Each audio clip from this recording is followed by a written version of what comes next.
Whether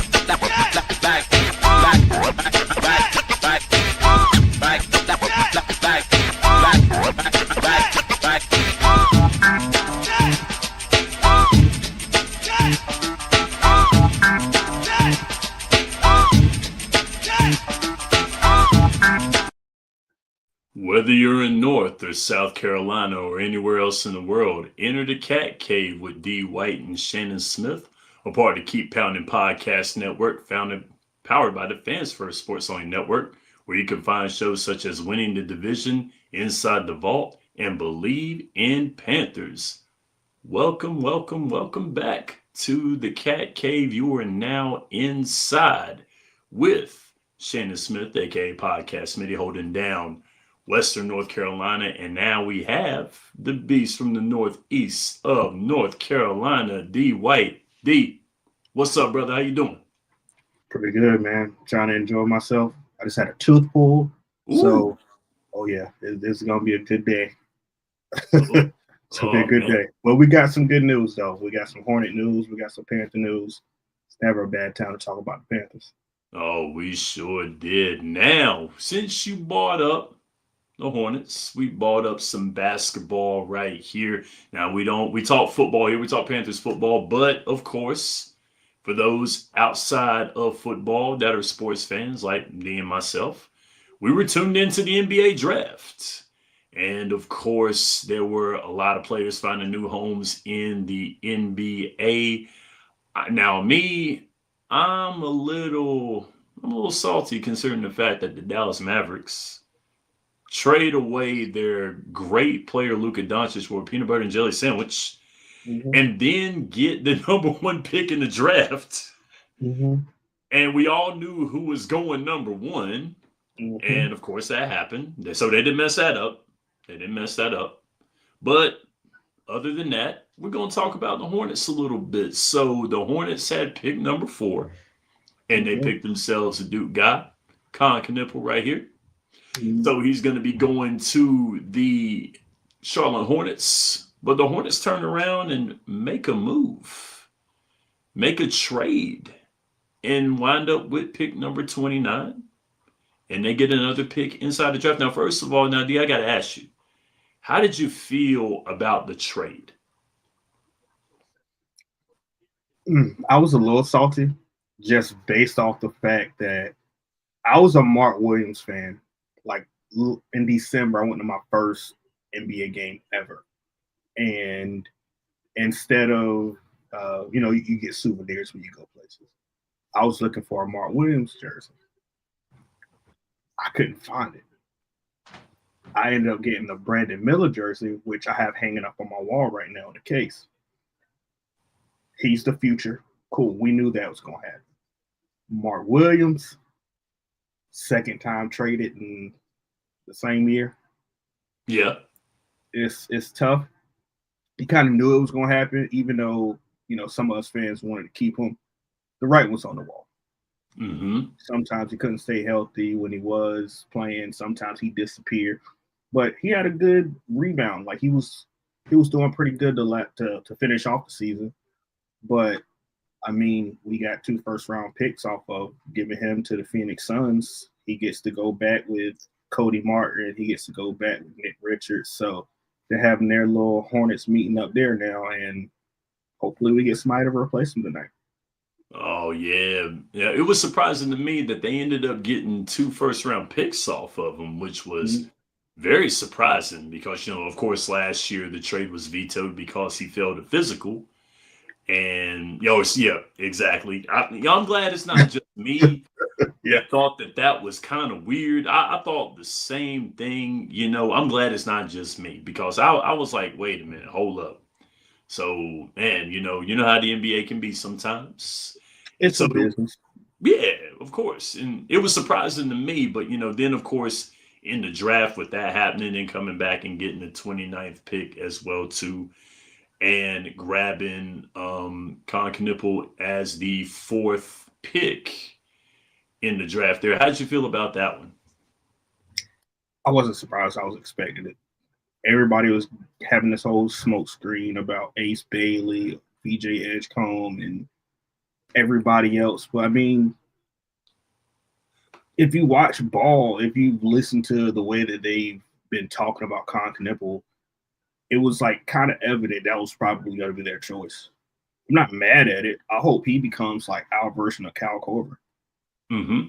Like we got Brandon Miller on one side, now we got Con on the other side. LaMelo Ball has shot makers now. Yes, that's the main thing, is that there's assistance on that offensive end as well too. Scoring the basketball, which was one of the things that the Hornets had trouble with outside of LaMelo Ball. You know what I'm saying? It was just there was no scoring when he didn't play. There was no scoring. It wasn't. I mean, either it's LaMelo Ball or Brandon Miller, Yeah. and they barely played together because one got injured, and when one came back, the other got injured. So it's like it was terrible for us. And now, like you said, he's not ball dominant. He's a connector. He's a stop and pop. Given the ball, he can shoot it. He can pass. He's what we needed. We didn't need another guy that wants to be a star player. We needed a guy that can fit on the team. Absolutely. If the end game is to keep LaMelo for as long as we can, we're going to need guys that are going to be able to play with him. So that was a main. That was something that the Hornets needed to do. I wasn't mad about the picks either. I thought the picks were good picks. I thought they were solid. Yeah, you can't sign LaMelo to a max contract and then try to draft his replacement the very next year. That doesn't make sense. Yeah, you asked Portland how that went when Scoop Henderson was drafted and Dame was ready to go after that. So and I mean, no knock on Scoop, but I mean they're in a position to win. I mean, he has a lot on his shoulders, just like LaMelo does. But I mean, for once, Carolina teams seem like they're building around the face of their franchises. And it's about time because with all of the talk of, there's no synergy with the front office and the coaching staff and the players, there's a disconnect. So that was one of the things that I thought was a little like, that I like seeing, with Carolina's draft and of course with the Hornets draft as well too. But last but not least, before we get into some Panthers football here, that's what we get. Let me go ahead and switch Bailey. my hat. Ace Bailey. How about Ace Bailey? Be ready. Oh Lord. How about Ace Bailey saying that he didn't want to be drafted by the Jazz or the Hornets. And then the Jazz draft him and he's talking about not wanting to play. I mean, he could try to force his way out if he wants, but I mean, it's just gonna look worse on you. They don't have to trade you. You can stay there and just not play. Man, I mean, it's way different than what I've seen before in my lifetime. You got guys refusing to not play after being drafted. It's not unusual. It's happened, but try to pull Eli. Right, exactly. That's what that was. He wants to be Eli. Oh man, but you can't dictate. You can't bully where you need to go. You can't do that. But apparently Ace Bailey feels like he can, and good luck with that. And with that being said, let's get down to this Panthers football right here. Now, last week we had a good time on the show. We updated ourselves on the Panthers, on things going on with the Panthers, and we had a little fun and said our all-time Panthers offenses. Before we get into anything that you would like to share on the Panthers right now, D? It's like the slow season right now. Nothing's going on. We're waiting on a few veteran players to decide if they want to play again, if they want to sign where. I mean, they look good in training. Lathan Ransom looked good. Tetairoa McMillan looked good. Jimmy Horn, he came back from his hamstring looking good. I mean, it looks solid now. Our starters from last year on defense that didn't deserve to be starters are not starters anymore. And it's evident, and I'm very much happy about it. Yes. Yes, I mean, it's good seeing synergy, which Mhm. is what needed to be seen with this Carolina Panthers team, which needs to be with the Hornets. Any winning team, the main ingredient has to be synergy and harmony amongst players, staff, coaching, front office. That's what we need to be. Now, with that being said, these all time teams that we have here, the Panthers all time team, we did offense. Last week, we did offense. And we had fun with that. We were able to talk about our all time offenses. There were some things that D and I saw the same. And then there were some things that we saw a little differently. But you know what? It's mostly the same. Now, we talked about offense, putting the butts in seats, scoring touchdowns, the fantastic plays, guys like Smitty, guys like D'Angelo Williams, Cam Newton. We had the line, Jordan Gross, Ryan Khalil. We had fullbacks. We had Tolbert. We had Hoover. We had tight ends. We had all that on the offense. But you know what? Offense wins games, but defense wins championships. We're going to talk some defense. And we're going to go ahead and begin it a little early with that defensive line. So the offensive football starts with the offensive line. Defensive football starts with the defensive line. Let's talk some edge rushers. Now, of course, two of those, two apiece. So, D, I think we already have a no-brainer on one side. I think we do, so we'll go ahead and get it out of our systems. We'll Definitely. go ahead and say it. Who you got? Julius Peppers for life. Of course. Julius Peppers for life. The best defensive end we've ever had. Nobody will compare. He was just what Panther defense embodies. Big, strong, can kill you any kind of way. Oh man, ain't that the truth? Julius Peppers, a two sport athlete at the state of North Carolina, played basketball as well as football, made the right choice going to the NFL draft and being drafted in what you call the lottery, maybe. In the if the NFL had a lottery, he would be a lottery pick, of course. Julius Peppers, Definitely. one of the got to be one of the greatest defensive players, second best defensive player of all time in North Carolina Tar Heels history. Lawrence Taylor's number one, of course, and then Julius Hard Peppers to argue goes. that. Yeah, yeah, you gotta go with Lawrence Taylor. Gotta go with LT. So Julius Peppers, of course, one of the most feared defensive ends. Every quarterback had to look over his shoulder. And the bad part about it was Julius Peppers was fast. And quiet. That too. It's like he's like the Tim Duncan of the Panthers. Like he's gonna kill you and then just smile in your face and be like, man, good try. I like That's that guy. I like it, man. But Julius Peppers, of course, though holds the franchise record for career sacks for the Panthers, 97 sacks. That is incredible for Julius Peppers. And now, of course, we've got the other side, the other edge rusher. Now, that's going to be interesting right here. I'll go ahead and tell you this one. I've got Mike Rucker on the defensive end. I got Mike Rucker. Mike Rucker was that other guy. Now, when you put two guys on Julius Peppers, Mike Rucker was in the backfield. Feared pass rusher, very, very like yin and yang. These guys were. Rucker was a stronger guy. Like, Julius Peppers is a strong, period. I mean, Julius Peppers is just a freaking nature athlete. But Rucker was a guy that on the defensive end, he can stop the run as well, too. Oh, yeah, definitely. He was my number two. Oh, great. Great. Okay.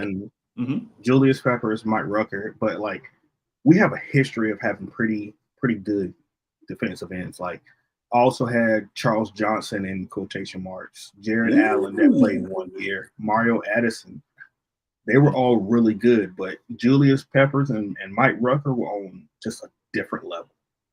Yep, those are the two that stick out. Which you had some great honorable mentions there. I like your honorable mentions there. I like that one. Of course, Charles Johnson. Of course, can't forget Charles Johnson. But Definitely. there's some guys that stick out more than others, and that's Mhm. Pep, and that's Ruck. Mhm. So now, we're getting the quarterback and we're getting sacks. Now you got the interior defensive tackles, that 3-7 technique that we have on the defensive line. So go ahead and give me your defensive tackle. My first choice Okay. played 8 years for us, 280 tackles. KK Short. Ooh, KK Short. KK Short. I like KK. Oh, I like it. I like Kawan Short. Now, he was mine. He was mine. I love Kawan Short. I like the move. Excellent choice. Kawan And it's Short. surprising. It's surprising that we chose Star Lotulelei before him in the same draft, Yes. and they were both just great. But Yeah. KK, man, KK was that dude. Like, yeah, I almost slipped up and said my second one, but KK was that dude. Oh man, but I love Kawan Short. But yes, there was some very good defense players. Of course, Star coming out of Utah, then KK Short, out of nowhere. Putting those two together, very good. It's very rare that happens, that you get players like that in the same draft, start them together. It's very rare, Mhm. but it happened. Dominant too together. That's another thing. It was hard to go against those guys stopping that run, like having running backs in there, get into that interior side, get into that A, that B gap. No way. No Yeah, way. nah. You were going Think no. about it. Julius Peppers, KK, and then Mike Rucker on the other side. That was a defense. That was a very dominant defense. It was hard with that defensive line. Linemen had trouble. Offensive linemen had trouble. They did. Oh yeah. And now, the next defensive tackle, I think this one might be a no-brainer for you and for me as well too. But mine, Chris Jenkins. Oh, that's a good one. That's a good Oh, one. whoa! You didn't I have can't. Chris Jenkins? You I, never? I can't be mad at Chris Jenkins because Yeah. he was my number 3. Okay. Okay. I put Derek Brown Okay. because KK in 8 years got 280 tackles. Derek Brown in 5 years got 248. That's true. Hey, I like it. I like it. That's tough. Oh yeah, I was with Chris Jenkins, Akeem Watu as well too. Behind him as well, but I think Chris Jenkins was the guy for me. That first Super Bowl team. He was on that first Super Bowl team as well too. So I like Chris Can't be Jenkins. mad at that at all. Very Chris strong. Jenkins was a beast. Whew. Yeah, he was. He definitely was. That's a line right there. That's a line. That's the defensive line that I know. That's the defensive line I know. So Can't be mad at it. yes, but Can't be Derek mad Brown. at it. Derek Brown will be fine. I think he will be just fine. Heal up, have him heal up. He'll be just fine. I mean, the man played very, very well as a defensive tackle, getting tackles that much, because your defensive tackles, they're not your main tacklers. Those are your linebackers right there. They're But the you got space eaters. right, and you got defensive tackles that make plays like that. Oh yeah, he just strong hands, strong legs. That man, like, they're still showing clips of how he flipped Kamara. Like, that dude's a beast. He will.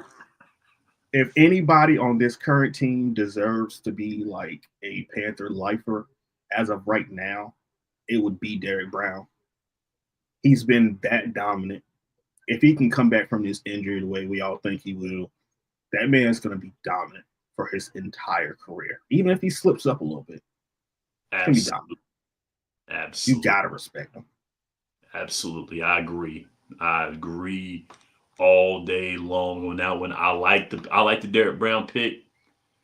I like the Chris Jenkins pick as well too. I like it, I but like that pick too. yeah, okay, good, good, good. We're in agreement. Okay, so now we're going to go to our linebacker position. I'm guessing that we have two of the same guy, Maybe three. maybe three. I mean, we'll see, we'll see. But I'm gonna say two, just to be on the safe side. But of course, there's one that goes without saying: the all-time leader in tackles, all time, for the Carolina Panthers from Boston College. From Boston College, we got to go with Luke Kuechly. Luke. Oh Yes. man, I think we're gonna go ahead and turn to the Gospel of Saint Luke. He is, you know what?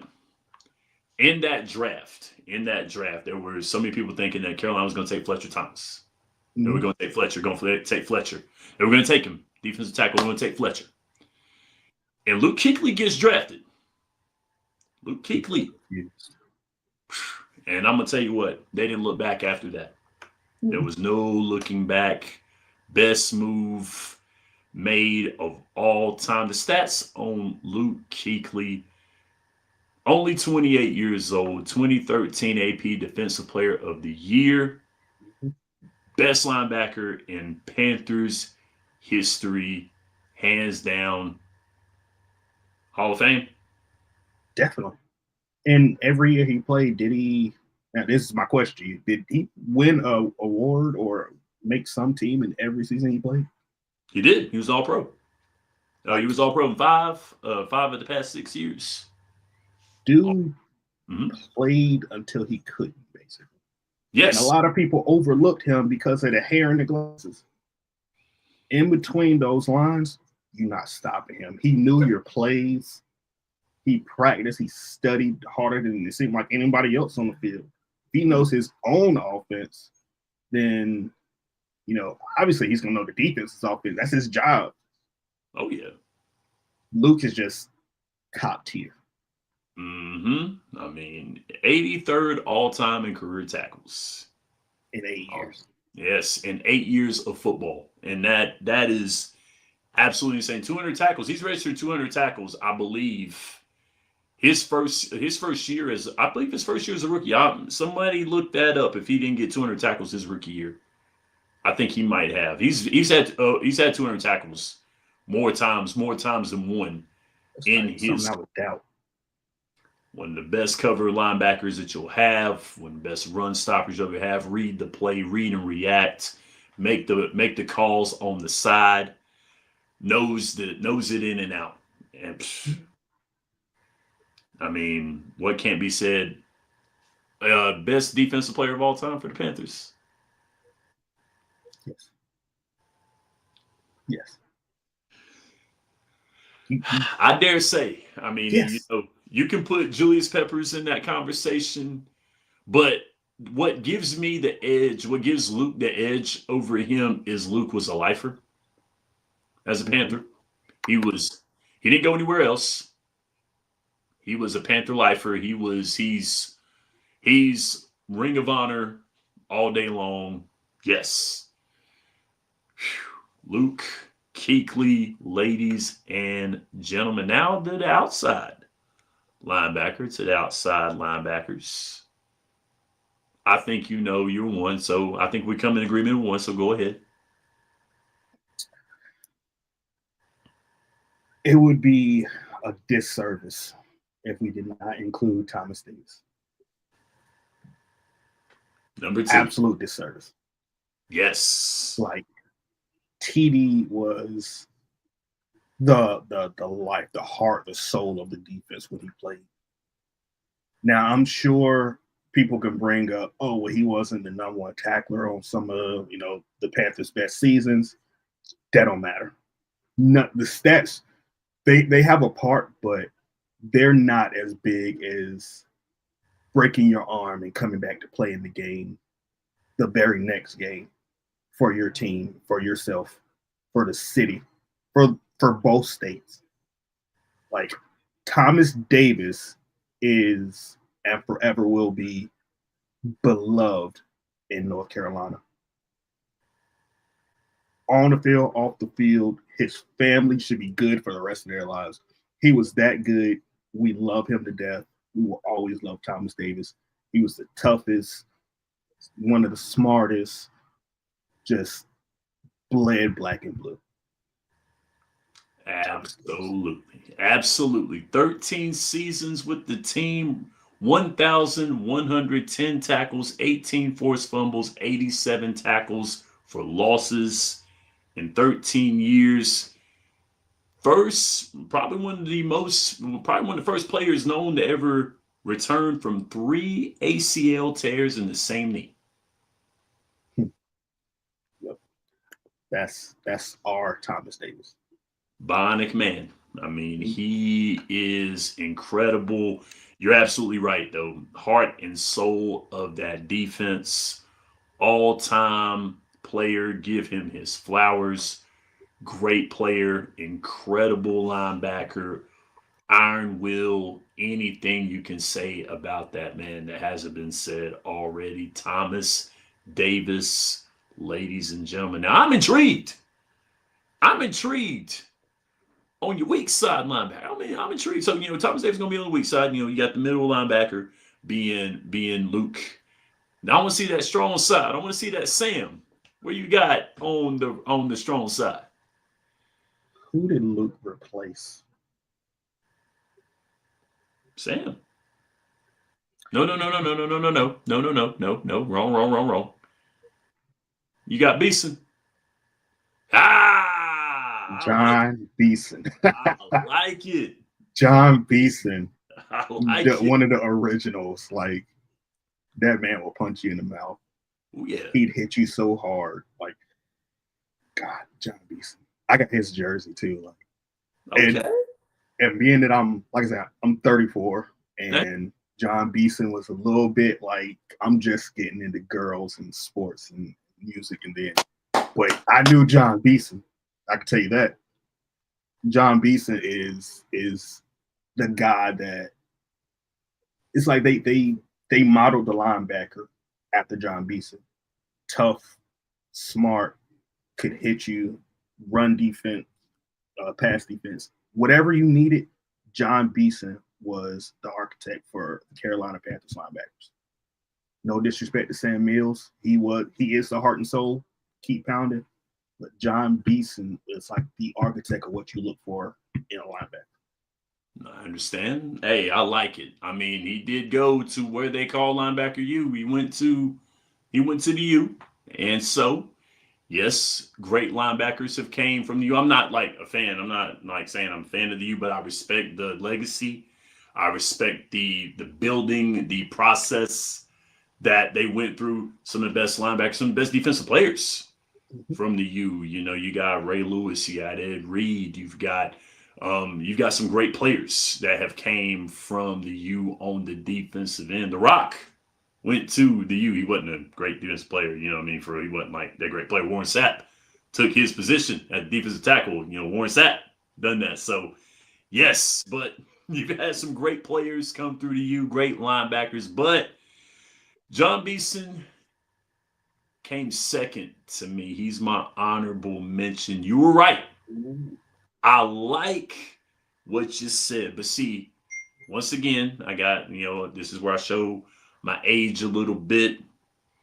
When I came up, this older Panthers squad, Michael Barrow, Ray Seals, Sam Mills, Lamar Lathan, those players there, I remember that defense. There was a man by the name of Kevin Green. Kevin Green is my strong side. That's my Sam right there. Kevin Green, 41 and a half sacks, led the Panthers in that statistic for all 3 years that he was there, was a Pro Bowler for 2 years with the Carolina Panthers. Why the Panthers let that man go? Why, or how did he walk? I don't know. But Kevin Green was a monster. He was an early monster for the Carolina Panthers. So I got to give it to Kevin Green. Little throwback nostalgia to my childhood right there. Kevin Green. Kevin Green was a wrestler as well too. Did a little WCW stuff as well too. But he was a heck of a linebacker. Very great pass rusher. Was able to get to your defensive back. You're able to get to that backfield in that offensive backfield. Make that stop. Make that quarterback run for his life. So Can't be mad at that.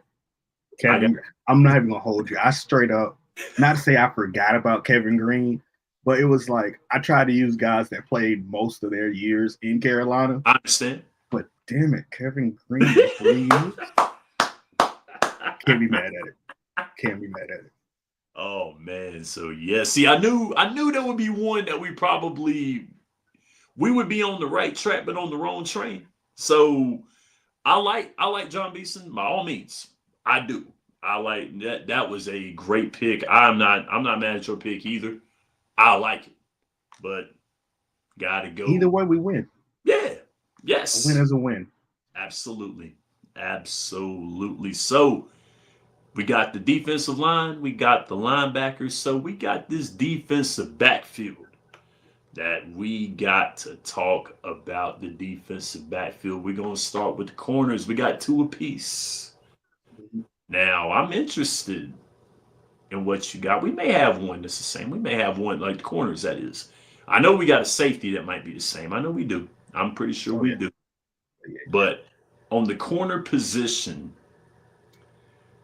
I'm going to say the one that I think we have the same for. And I'm going to go ahead and say that Chris Gamble. Yes. I'm going to give one to Chris Gamble. That's CB1 for me. Yes, okay. Chris Gamble. 114 balls, batted down 6 picks, 74 tackles. So I got to give love to him. Chris Gamble made an immediate impact from Ohio State in his rookie year. Can't argue with Chris Gamble. Not at all. I ain't got nothing to say. That's my CB1 too. So okay, great. That's great. Agreement. We eye to eye. Good. I like it. I like it. So CB2, what's up? So being a youngin', I love Josh Norman. Just the year that they had when they went to the Super Bowl, he was completely like locked down, shut down corner. Like Josh Norman, I was so mad when they refused to sign him after that year and he went to Washington. Like, dude wanted to stay here. He's from South Carolina. Yes. He went to Coastal Carolina. He should have been Carolina through and through. All day. We should have never let Washington get hands on him or anything. Mm-hmm. Now, we did eventually get him back, which is great. But we shouldn't have let him go. Yes. Josh Norman, CB2, and they're interchangeable. You can put either one of them on wide receiver 1, and they're going to be just in hell. Yes. I love Josh Norman. One of my favorite highlights as a Panther was, I can't remember what game it was, but I think it was like in the third pass, and Josh Norman picked that pass off. He ran for the pick six. He pointed and he waved. That was I loved that. That was hilarious. Oh, that and the interception versus what was it? The Saints. Yep. I think the interception in the end zone versus the Saints. Yep. Man, those two. Yo, you cannot talk to me about Josh Norman. Like, he was defensive Cam, just attitude based. Yes. Like, he gonna talk that stuff because you can't do nothing to stop him. Not at all. You're right. When they didn't pay him that money, I was like, come on, y'all. I mean, his career, it wasn't the same when he went to Washington. Now, on the other hand, he wasn't as dominant when he went to Washington, but it's just the fact of he should have been here. You should have been with us. Yeah. It's not that he's a system player, but he fits so well with everything that we did. With all the players, they kind of knew what to do. They worked well off each other, and he had to go to another team and start over. Mm-hmm. And it's hard to do. I mean, for real, because you got to get all that. You got to get the Panthers' mind frame out and then go into another team. And it's hard to do because, you might be used to doing something with another team for a while. And then you go to another team and you have to get reacclimated to their style of play, their style, their culture. And it's different. It's it's very different. I don't think he recovered from that. If he would have stayed a Panther, Lord knows what could have happened. Would have been good. I mean, you take a dominant Pro Bowl cornerback and put them on a different team. Now the Opsonwa, remember him? Oh, He was good for Raiders, and then he went to Philly and just like, why are you still in the league? yep. Asante Samuel was another one as well too. Yep. Samuel. Which is funny because people are saying maybe we should try to get his son, but Right. I mean, that's all I'm gonna say. who knows? Who knows? Yeah. Now we got the lockdown guys. We got the shutdown. Our CB1, CB2, I believe, are the best that's ever suited up in the Panther uniform. We're gonna go safeties. We got 2 safeties. I know there's one, and I know there's one. So we'll go ahead and say that one. That one is probably he's the lifelong. He's the lifelong Panther, longest tenured Panther. He spent his entire 10-year NFL career with Carolina Panthers. Almost never missed a game. Leads all safeties in career interceptions, pass defense, total tackles, tackles for losses, and sacks. While with the franchise, the one Mike Minter. Yep. Dude played 5 years as a free safety for us, a strong safety. Mm-hmm. Like, you could have had him at any position, he still would have been great. Like, people still talk about how Mike Minter used to hit. Yeah. I mean, like, Panther fans know him. It don't matter what age you are. Yes. Probably not if you're really young, but right. If you're old enough, you know Mike Minter. Absolutely. I mean, Mike Minter, I remember Mike Minter when he came into the league, and I remember when he left. And one of my favorite Panthers of all time, I'd have to say Mike Minter is my favorite Panther. Like, through and through, if you ask me, I mean, and there's players I love. Cam, I love Cam. I love Jay Stu. I love Julius Peppers. I love Luke. I love those guys. But if you want to be honest with you, the guy that, when it comes down to it, Mike Minter is the player that I love the most. Like, he's my favorite Panther. He's the guy to me. When you bring up the Panthers, when you say the Panthers, he's one of those guys that you're just like, you know what? He was the locker room guy, the longest tenure, the elder statesman.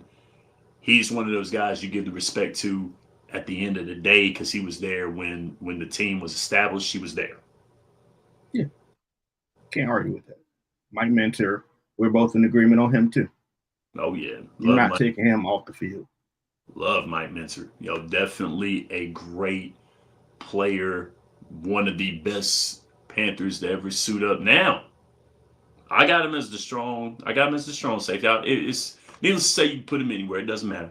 Mm-hmm. But now, my free safety.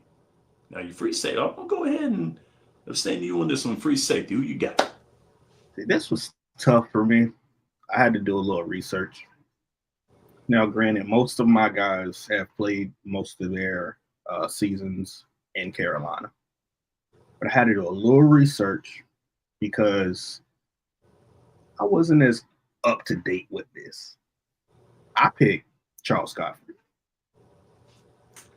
So did I. Charles Godfrey. I like it. First 7 NFL seasons with the Panthers, intercepted 11 passes, 33 passes deflected, and 7 forced fumbles. I hit her. I gotta say that I like that pick. Okay, good. I'm glad it's not just me. That's what I'm talking about. So now, at the corner position, I gotta say, Eric Davis was a corner that I looked at as well, and I could also make an argument for Ken Lucas. I think we got the corner position right. Yeah. I think that we did. So, of course, now we got to go to special teams. We got to go to the special teams, and we'll get the kickers, the punters, and the kick returner. if you will. Now, I think the kick returner. I think we might have a guy that doubles as a kick returner. I think we might. Yes, I definitely. think okay. So we won't have to do that one. We'll go ahead and say the return man has got to be Steve Smith, of course. Definitely. We'll go with Steve Smith. Honorable mention to Rod Smart. Mm-hmm. He hate me. Honorable mention Could to him. dominate in 2 different leagues. Yeah. Yeah. You remember that XFL? Okay. Oh yeah. Oh yeah. He had the jersey with "He hate me" on the back. Yes. Yeah, That old school XFL. I'm good. I'm glad it's not just me. So we good. We good. So we got oh, our punt returner, kick returner. So we good on that. oh, perfect. So let's go with the kicker. Let's go with our kicker. Who we got at kicker? Who you got? So kicker, I was stuck between two, Mm-hmm. but I ended up going with Graham Gano. Ooh, Grammy. John Casey was the other, Mm-hmm. but Graham Gano, I mean, I love Graham Gano. He should. I understood why we let him go, Yeah. and he ended up going to New York, still Yeah. with New York. No, it's the But Giants. You're right. You're right. It was the Giants. he was just like, you put him on the field, you ain't got nothing to worry about. I think ever since we let him go, we've had problems getting somebody to fill that position. Like we haven't been consistent in that. I mean, Johnny Hecker was good, but I mean, we were in positions to where he was starting to decline, and we were always kicking. I mean, maybe we overused him, and I mean that kind of drew his numbers down. But just Graham Gano was just consistent. He was well known. That was his position. Nobody was coming in to take it. Even if he got hurt, it's like, yeah, you're just here until he gets back. Like, Graham Gano is Graham Gano. I That's my like punter. I like Graham. I do. Now I went with Casey for longevity's sake. He was the very first kicker of mine. Mm-hmm. But I'm not mad at Graham Gano. I'm not mad at any. I'm not mad at that at all. I like Graham. Graham, actually, I think he's got the longest field goal in Panthers history. He's got the longest Yep. field. I remember that field goal. I didn't think he could Um, do it. I was like, there is no way. wasn't that a game winner? Yes, it was a game. Yes, it was a game winner. Yeah. He hit it, and boy, he drilled that thing. Oh yeah. He Had room drilled. to spare. Yes, that was I remember. yes. I'm young, but I remember. He drilled that thing. I said, "There's no way he's gonna get this. There's no way." Oh man, and he got it. He hit it and hurt it, boy. So I was like, "Yes, nice."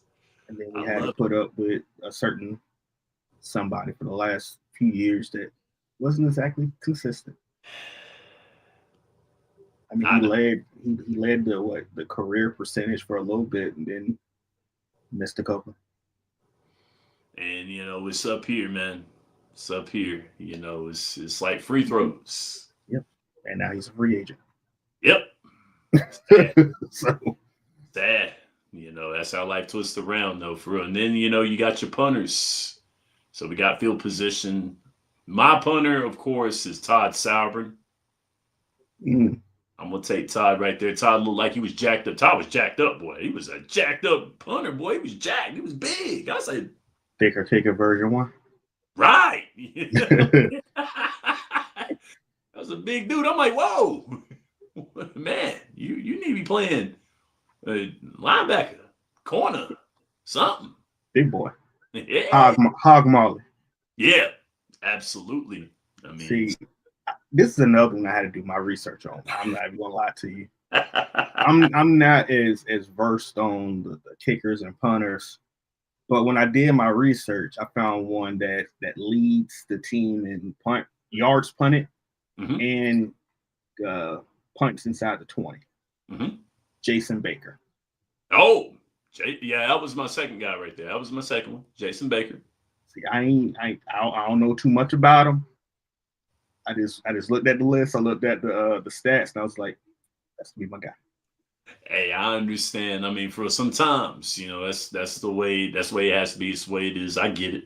So nothing wrong. I couldn't lie to you. Ain't nothing wrong with that. Nothing wrong with that at all. But for the most part, this is the list, the defenses and the offenses. We did offense last week. We did defense just now. Panther lifers on the offense and on the defense. Ladies and gentlemen, that's our show for today. Thank you for your time. You can now exit the cat cave. Thank you once again. Another live that we have here today. Thank you for joining us. Thank you for your time. We will see you next week here on the Cat Cave for D White. I'm Shannon Smith. So long. Go Panthers. Keep that.